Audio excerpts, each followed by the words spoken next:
Donc, on peut commencer, maintenant qu'on a tous nos repères, on peut commencer la chirurgie. Donc, c'est quatrième étape.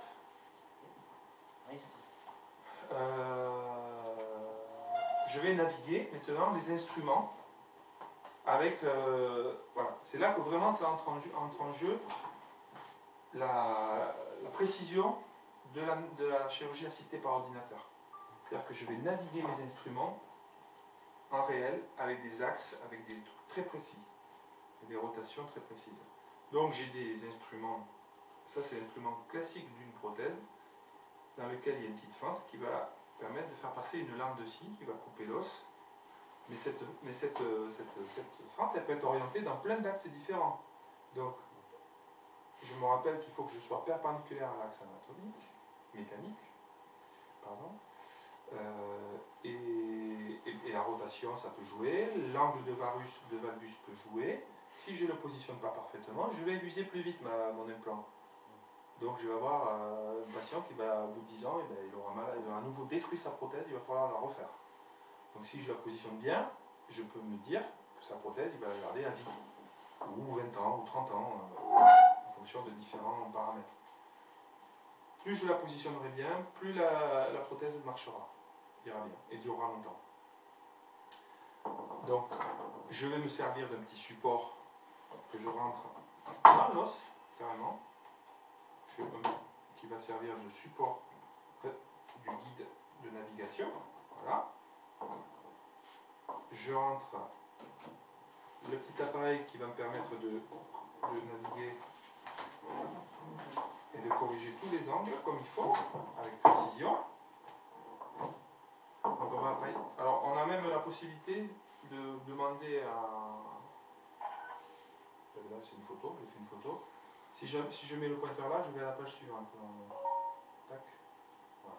Je vais aller à la page suivante. Ça évite d'avoir quelqu'un qui appuie sur l'écran pour faire la page suivante. On peut le faire tout seul depuis ici. Donc là voilà, maintenant j'ai les instruments en place. Je sais où est mon fémur par ce capteur là. Et je vais savoir où est mon instrument de coupe par le gabarit de coupe dans lequel je vais glisser ce petit palpeur qui se met exactement à l'endroit où va passer ma lame de scie pour couper l'os. Donc je sais exactement à quel endroit et dans quel sens, dans quelle orientation j'ai la fente de la coupe de la lame de scie. L'écran m'affiche des données, quelques dessins de l'axe, des axes. Donc j'ai plusieurs données. Au milieu, niveau de résection, donc c'est l'épaisseur d'os que je vais enlever. D'accord. Tout à l'heure je lui ai dit 10 mm, là, comme il m'affiche 15, il me dit attention, il me le met en rouge. Attention, c'est pas ce que vous aviez demandé dans les paramètres de chirurgie de tout à l'heure. Vous m'aviez demandé 10. Là, il y a 15. Donc je vous le mets en rouge pour vous alerter. Si vous voulez couper 15, vous coupez 15, hein, pas un problème. Moi, c'est pas moi qui vais dire que c'est interdit. L'ordinateur ne nous oblige pas. En bas à gauche, j'ai le varus. Donc on se rappelle que le varus, c'est l'angle qu'on fait par rapport à l'axe anatomique et mécanique en interne et en externe. Et la flexion, c'est l'angle ici d'avant en arrière de la coupe. D'accord. Donc je vais paramétrer les uns après les autres tous ces éléments. Le varus, on a dit qu'il faut qu'il soit à 0 pour que je sois perpendiculaire, parfaitement perpendiculaire à l'axe. Donc je vais corriger le varus valgus ici par la petite molette qui va d'elle-même. Corriger, vous voyez, je dévisse et ça fait bouger l'angle de varus avec, je peux filmer ça. Tu vas filmer le varus de près là, tu vois, 3 degrés. Attends, on était à 5. Là, on a un varus à 5. Je corrige avec la petite molette et petit à petit, je vois mon varus qui se rapproche du 0. Et là, avec grande précision, je lui mets à 0. Tac, tac, tac, tac, tac, tac. Je tourne tout doucement. Je regarde même plus l'os là, je regarde que l'écran. Tu veux passer à 10 là. Tu vois, je suis à 0.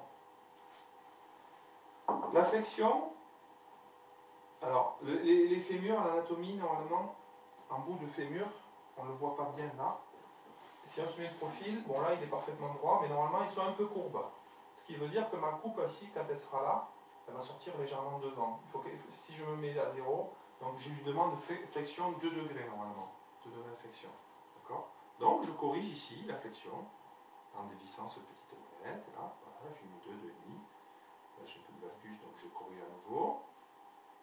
Tac. Voilà, je monte. Voilà. Là, je suis bien. J'ai 0, 0, 1. Ah, on n'est pas à 1 degré près. Hein.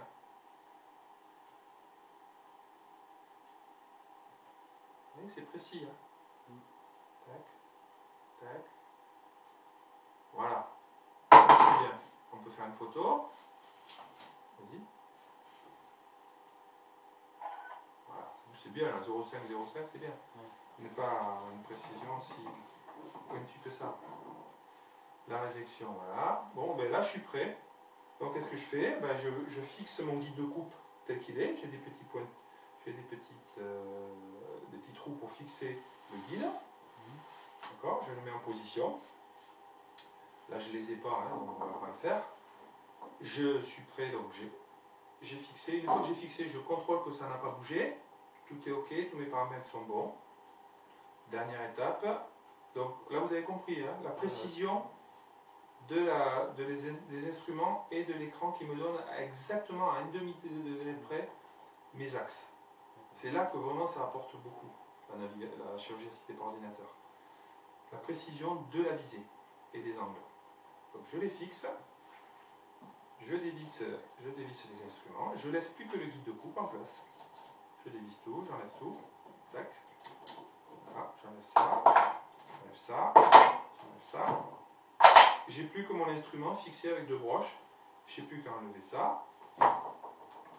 Là. Et là, je prends mon moteur avec la lame de scie et je coupe l'os exactement à l'endroit que je l'ai dit, que j'ai programmé. Je coupe l'os, hop, j'enlève tout. Une fois que c'est fini, je n'ai plus qu'à vérifier si j'ai bien travaillé, si j'ai bien coupé. Donc j'ai possibilité, si on veut, de vérifier avec les instruments si j'ai fait une bonne coupe. Non, ça va faire tout seul. Donc là, la coupe elle est faite dans mes axes voulus. Je vérifie si c'est bien ce que je lui avais demandé. Vous voyez, le varus valgus 0 degré. Bon, au niveau de résection, on s'en fout un peu là, parce que c'est pas. Donc j'ai parfaitement respecté la programmation de ma coupe. D'accord ? Chaque fois, chaque étape, je peux valider ce qui a été fait par la navigation.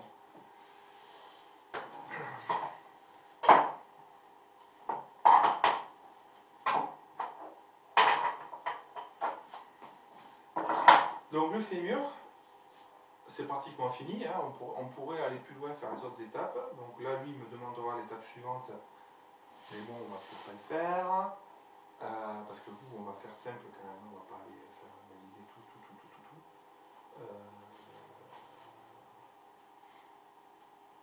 Non, c'est bon.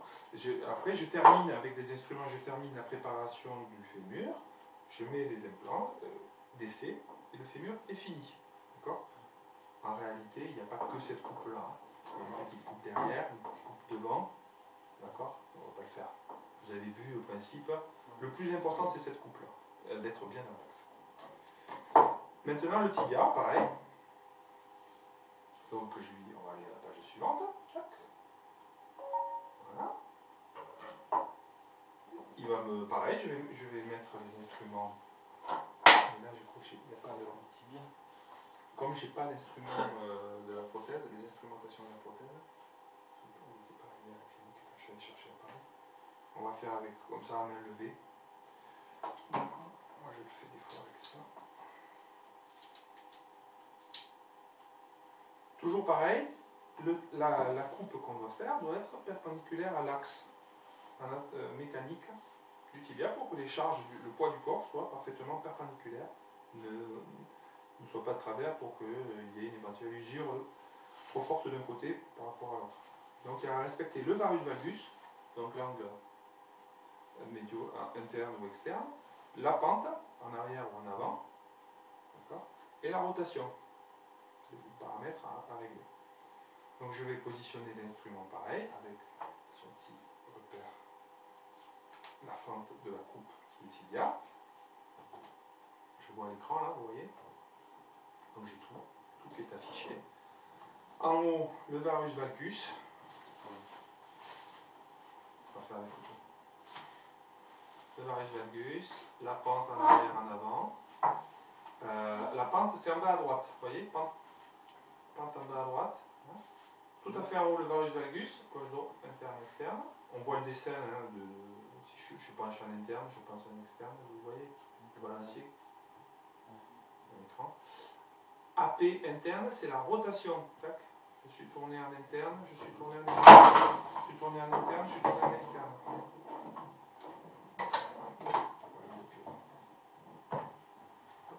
Je suis tourné, voilà, interne, externe. AP interne, AP externe.